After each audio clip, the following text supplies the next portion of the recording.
आखिर ये कैसे पॉसिबल है कि दुनिया का इतना बड़ा स्ट्रीमर करोड़ों का वीडियो खराब कर दे?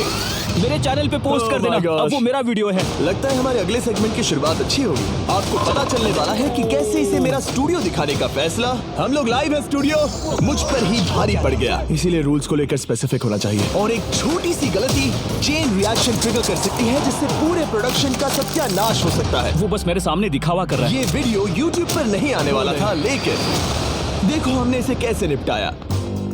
अपनी आंखों की पट्टी हटाओ, मैंने 100 कंटेस्टेंट्स को यहाँ ट्रैप किया है। आपको स्पाइक से बच के यहाँ से निकलना होगा वरना एलिमिनेट हो जाओगे। Good luck. तो गेम टाइम आ गया। संभल कर चलना, ओके? बस ये छोटी कॉन्गो लाइन, जब तक मैं ना कहूँ अपना ब्लाइंड फोल्ड मत खोलना। ये बता पाना मुश्किल है कि ऐसी वीडियोस बनाने में कितना दिमाग खर्च होता है। तुमने अपना ब्लाइंड फोल्ड ठीक से लगाया ना? ओके। नोलन की वजह से भी। कैसा लग रहा है दोस्तों? आप लोग बहुत अच्छे हैं। आपको हथकड़ी से बांधने के लिए माफी चाहूंगा, अभी सब समझ जाओगे। हम एक प्रैक्टिस इंट्रो करेंगे। इतने बड़े वीडियो में किसी भी एक्सीडेंट के असर से पूरा प्रोडक्शन हिल सकता है। अनफॉर्चुनेटली शूट के कुछ दिन पहले मैंने अपने दोस्त स्पीड को स्टूडियो दिखाते समय एक छोटी सी गलती कर दी। ये अपकमिंग वीडियोस के सेट हैं। सच कहूँ तो मेरे ख्याल से ये प्रोटोटाइप है, फाइनल वाले नहीं है। मैंने इसे स्पीड की स्ट्रीम पर दिखा दिया, जो कि बहुत बड़ी गलती थी। मुझे थोड़ा केयरफुल होना चाहिए था। उन्हें एक पजल सॉल्व करना है, वो भी ये सीलिंग नीचे आने से पहले। सही है ना? अगर किसी एक कंटेस्टेंट ने भी ये ट्रैप स्ट्रीम पर देखा है तो बाकी सब कंटेस्टेंट्स को इसे देखने का बराबर मौका मिलना चाहिए। अपनी पट्टियां हटा दो। तो हमने एक रिहर्सल किया और सारे कंटेस्टेंट्स को मौका दिया कि चैलेंज शुरू होने से पहले वो इस पजल को अच्छे से देख ले। लेकिन अब भी एक प्रॉब्लम थी। वहाँ 45 सेकंड्स लगते हैं, 30 तक आ सकते हैं। 35? ये फर्स्ट ट्रैप हमारे 2/3 कंटेस्टेंट्स यानी 66 प्लेयर्स को 45 सेकंड्स के अंदर बाहर करने के लिए डिजाइन किया गया था, जिससे कि सिर्फ 34 प्लेयर्स ही आगे बढ़ पाएंगे। अगर वो 45 सेकंड्स में जीत जाते हैं तो उन्हें मिलेंगे 1 इन लाख। टारगेट्स को पाने के लिए हम लिटरली अपने स्टाफ से एक के बाद एक टेस्ट करवाते हैं।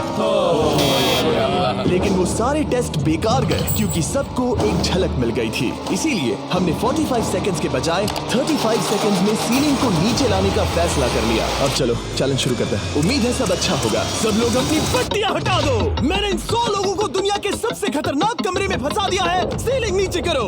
देखते हैं कौन कौन एलिमिनेशन। इतनी जल्दी सीलिंग नीचे आ रही है। हमने फर्स्ट ट्रैप के साथ एक मेजर प्रॉब्लम सॉल्व कर ली थी। Classic mister beast. आप वहाँ क्या काम कर रहे हैं? स्पीड के साथ हुए इंसिडेंट के कुछ रिजल्ट्स हमें आने वाले चैलेंजेस में दिखे और आप देखेंगे कि हमने कैसे उन चैलेंजेस को बनाए रखा। उसे सर के पीछे लगा के पीछे चलो, इस तरफ चलो। और किस तरह हमने दुनिया के सबसे बड़े चैलेंजेस को एग्जीक्यूट किया। क्या लगता है हमारा पेंट बॉल गेम कब होगा? 8:30। ओह, कितने लोग बाहर निकले? अच्छा, एग्जिट के और भी एंगल्स है क्या? वैसे तो सिर्फ 30 से 40 लोग ही स्पाइक रूम ट्रैप से बचने चाहिए थे, लेकिन 51 लोग अगले चैलेंज के लिए एडवांस हुए। ओह, ये तो बहुत है। नेक्स्ट गेम बहुत ब्रूटल है। क्या हम 50 लोग को सरीना में फिट कर पाएंगे? अगर नहीं तो बहुत गड़बड़ हो जाएगी। दिखाओ उन्होंने क्या पहना है। वो बस पूरा व्हाइट है। उनके पास कंप्रेशन पैड, शर्ट और पैंट भी है, राइट? हाँ, अंदर है। कुछ फील तो नहीं होगा? मेरे ख्याल से हमें भी शायद कुछ और एक्स्ट्रास चाहिए होंगे। किसी को पहनाओ ताकि दिखे कैसा लुक आ रहा है। मुझे पेंटबॉल शूट करने के लिए कुछ भरोसेमंद लोग चाहिए। मैं हमेशा अपनी टीम को क्रेडिट देता हूँ जहाँ देना चाहिए। 3, 2, 1, हम इन चीजों को हमेशा हर स्टेप पर टेस्ट करते रहते हैं। मुझे कुछ फील नहीं हुआ। मुझे डायरेक्ट लगा पर चोट नहीं लगी। ऐसा लगा जैसे कोई टच करके गया। पर पेंटबॉल गन्स मजाक नहीं होते। मेरे दोस्तों को हेलो कहो। इस चैलेंज से कुछ वीक्स पहले हमारी टीम वाटर के लाइव स्ट्रीम पर मैंने 3 शॉट लिए, सिर्फ एक बोला था। सच कहूँ तो ये क्या था, बहुत दर्द हुआ। स्ट्रीमिंग गेम में तुम्हारा स्वागत है। सीधा मेरी नस पे लगा। हाँ, लगता तो है ना? चोट लगी क्या? डंक जैसा लगेगा लेकिन एड्रेनलिन संभाल लेगा। मेरे ख्याल से ऐसा होना चाहिए, लेकिन असलियत में तो ऐसा कुछ होगा। ये बहुत एग्रेसिव है, हम ऐसे शूट नहीं कर सकते। हो सकता है कि 6 लोग किसी एक पर ही हमला करें और उसे 10 या 15 बार हिट हो जाए। अगर किसी को 3 पेंटबॉल्स लगे और 3 हफ्तों बाद भी उसकी चोट के निशान नहीं गए तो मैं क्विट करूंगा। मैं नहीं चाहता किसी को चोट लगे। थोड़े एडजस्टमेंट्स के बाद हमने सभी पेंटबॉल गन्स की इंटेंसिटी कम कर दी। अब सिर्फ एक चीज बाकी रह गई थी। ओह बॉय, 51 बाकी है, सिर्फ 20 आगे जाएंगे। बाकी 31 एलिमिनेट हो जाएंगे। हाथ उठाओ, मैं समझ जाऊंगा कि सबको रूल्स अच्छे से पता है और किसी को कोई प्रॉब्लम नहीं है। स्वागत है दूसरे दूसरे ट्रैप में। सब लोग अंदर आ जाओ, अंदर आ जाओ। यहाँ से जैसे जैसे और प्लेयर्स एलिमिनेट होते गए, स्ट्रैटेजी और टीम वर्क बाकी गेम्स में असर करने लगे। हम इन्हें एक दूसरे के खिलाफ करने वाले हैं। आगे आप देखेंगे कि कैसे टाइम के साथ हमारे चैलेंजेस इवॉल्व करते गए, और वो भी आखिरी मोमेंट पर। मुझे लगा नहीं था इतने डिसीजंस लेने ऐसी पड़ेंगे। सिचुएशंस के लिए हमें तैयार रहना चाहिए। इतने सारे कंटेस्टेंट्स के साथ और इतने बड़े सेट के साथ बहुत सी चीजें वीडियोस में जाती हैं जिसे आप शायद नोटिस नहीं करते। जब हम इस तरह के बड़े बड़े सेट्स बनाते हैं तो कभी कभी 100 से ज्यादा लोग इन्वॉल्व होते हैं, जिसमें इंजीनियर्स, आर्टिस्ट और क्रिएटिव्स भी होते हैं। और स्लैक उन्हें एक ऐसा स्पॉट देता है जहां वो एप्स के बीच स्विच किए बिना या ईमेल का यूज किए बिना आराम से कम्युनिकेट कर सकते हैं। नोलन ये क्या खेल रहा है? वो जिमी को देखो। सच में ये लाइट कितनी ब्राइट है। हाँ, पता नहीं पकड़ेगा या नहीं। मुझे नहीं लगता वो ये लगभग 30 साल का है। 27 लगभग 30 नहीं होता। ऑलराइट, स्वागत है ट्रैप नंबर 3 में। स्वागत है ट्रैप नंबर 3 में। तो यहाँ पर एक गड्ढा है, मतलब एडिट में ये गड्ढे की तरह दिखेगा। लेकिन आपको बता दूं कि ये सिर्फ 3 फीट गहरा है। हमें सिर्फ क्लेवर लाइटिंग की जरूरत थी। खाली जगह हम पहले भी भरते आए हैं। हमने पास्ट में बहुत से चैलेंजेस किए हैं जहां खाली जगहें थी, और शुरुआत रियल लाइफ स्क्विड गेम्स के वीडियो से हुई। तब हम दूसरे यूट्यूबर्स की मदद लेते थे, लेकिन अब हमारे पास विजुअल इफेक्ट्स की एक बढ़िया टीम है जो कंटेस्टेंट्स की सेफ्टी को ध्यान में रखते हुए चैलेंजेस का लेवल और बढ़ा देते हैं। और एक बात बताता हूँ, पोस्ट प्रोडक्शन इस वीडियो का बहुत ही मुश्किल है। तो आइए, यह है हमारा एडिटिंग रूम। मैं दिखाना चाहता हूँ कि कैसे मैं और सभी एडिटर्स एक ही पेज पर होते हैं। कोई लिख रहा है, कोई मेरा वॉइस ओवर कर रहा है, तो कोई कुछ एडिट कर रहा है, जैसे कि ये लग रहा है जैसे एक पायलट प्लेन खींच रहा है। बहुत कुछ होता रहता है, और यहीं पर स्लैक बॉट आता है। मैं एक सवाल कर सकता हूँ, जैसे कि ट्रैप्स वीडियो कब अपलोड होगा, और ये मुझे जवाब देगा। मेरी सभी meetings, different teams, work streams, documents और चैनल्स की इन्फो निकालने के बाद, ताकि ये सब सिंक में बने रहे। देखो, मुझे स्लैक का टेक्स्ट आया है। मुझे एक वीडियो को रिव्यू करना है।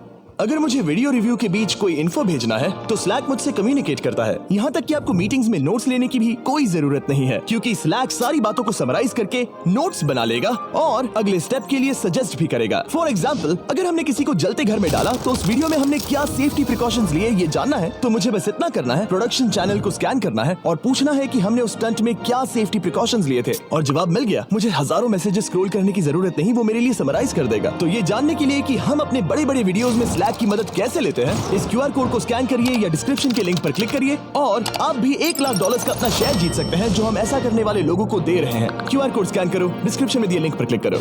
तो हमने अभी अपना 3rd ट्रैप खत्म किया, जो बहुत जबरदस्त था। पूरी ग्रीन टीम बच गई क्योंकि उन्होंने सोच समझ कर खेला।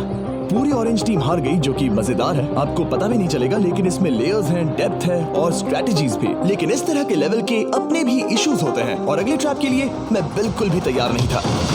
इसीलिए हमें रूल्स को लेकर और स्पेसिफिक होना चाहिए। शायद हमें दोबारा करना होगा। तो हम लोग पहली बार यहाँ पर हैं और आंखों पर कोई पट्टी भी नहीं है, इसीलिए मजा आ रहा है। जैसा कि आपने मेन चैनल के वीडियो पर देखा, मैंने रूल्स समझाने के बजाय वॉइस से करवा कर दिखाया। रह गया। पर अब जब पलट कर देखता हूँ तो वो बहुत ही बेकार आइडिया था, क्योंकि उसने सब कुछ खराब कर दिया। वैसे तो हमारे ट्रैप्स बहुत सारी टेस्टिंग और डिफरेंट चेंजेस से गुजरते हैं, लेकिन अगर आप कंटेस्टेंट्स को नहीं बता सकते कि ये कैसे खेला जाता है, तो पक्का कुछ ना कुछ गड़बड़ होनी ही है।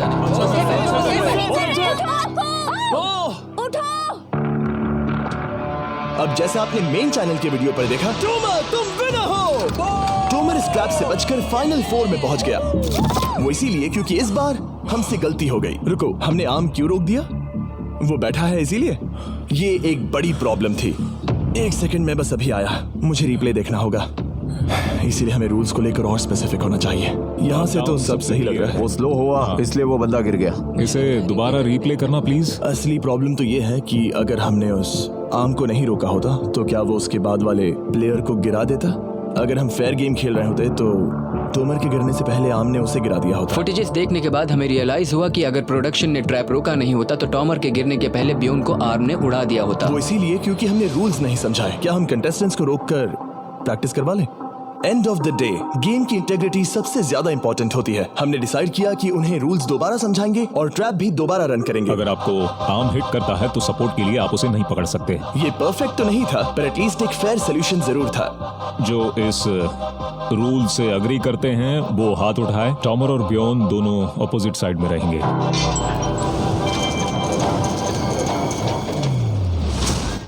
तो फाइनल ट्रैप का टाइम आ गया है। मैं बता नहीं सकता क्योंकि उन्हें नहीं पता वो क्या है, तो फ्यूचर मी समझाओ इन्हें। ये एक सिंपल चैलेंज था। हर प्लेयर के सामने 3 ग्लास के हार्ट्स थे और सबके पास चांस था कि वो जिसका भी हार्ट चाहे उसे कैनन बॉल से शूट करें। जैसे ही किसी एक प्लेयर के तीनों हार्ट टूट जाएंगे वो एलिमिनेट हो जाएगा। बहुत मजा आया। जो लास्ट प्लेयर था उसने $1 लाख की ट्रॉफी जीत ली। लेकिन हमारे ज्यादातर चैलेंजेस की तरह इसे भी कई महीनों की प्लानिंग लगी। 10 वर्जन से फिल्टर होना पड़ा और महीनों के ब्लूप्रिंट्स और आइडियाज के बाद इस फाइनल सेट को मेरी जबरदस्त प्रोडक्शन टीम और मैंने मिलकर तैयार किया है।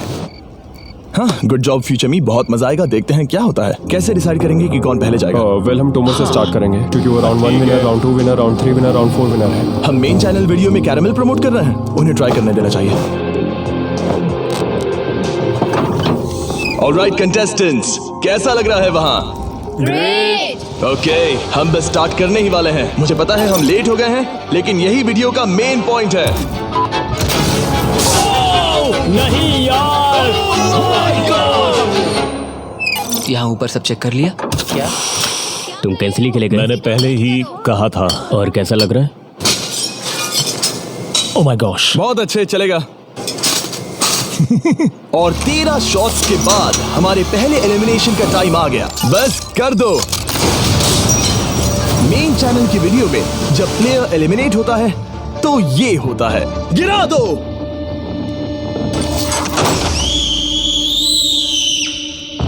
ओके, बेली अब तुम्हारी बारी। सबको शायद लगे कि प्लेयर बहुत ही ऊंचाई से नीचे गिर रहा होगा, पर असलियत में कुछ ऐसा होता है। और जोसेफ की तरह ही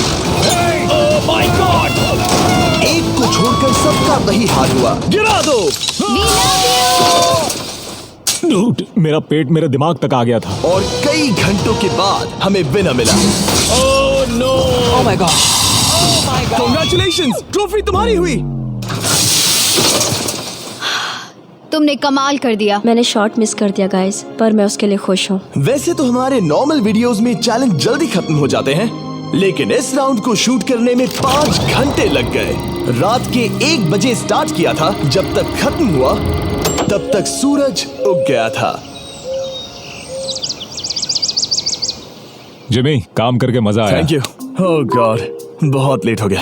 ओके, मैं कुछ कहना चाहता हूँ। आप सोच रहे होंगे कि ये आदमी कौन है। आपने इसे हमारे 30 डेज एक्सेस वीडियो में देखा होगा। ये हमारे एक शॉट में भी था। ये है डेरियस। टरीक के वीडियोस में आने के बाद से इसने उसकी जगह ले ली और मुझे शूट करने लगा। लेकिन अब हम सब इसके साथ घूमते हैं और मजा भी आता है, तो हम इसे भी वीडियोस में डाल रहे हैं। Oh my gosh. अगर आपको ये पसंद नहीं आया तो मैं इसे वीडियो से निकाल सकता नहीं नहीं नहीं नहीं, ऐसा मत करना, ऐसा बिल्कुल मत करना। मेरी बात मानो प्लीज। हूँ। मुझे एक मच्छर ने काटा। रुको, कहीं इसका मतलब बैड लक तो नहीं होता? कसम से मैंने उस पर पैसे लगाए थे। क्या खेली वो बंदी, बहुत बढ़िया।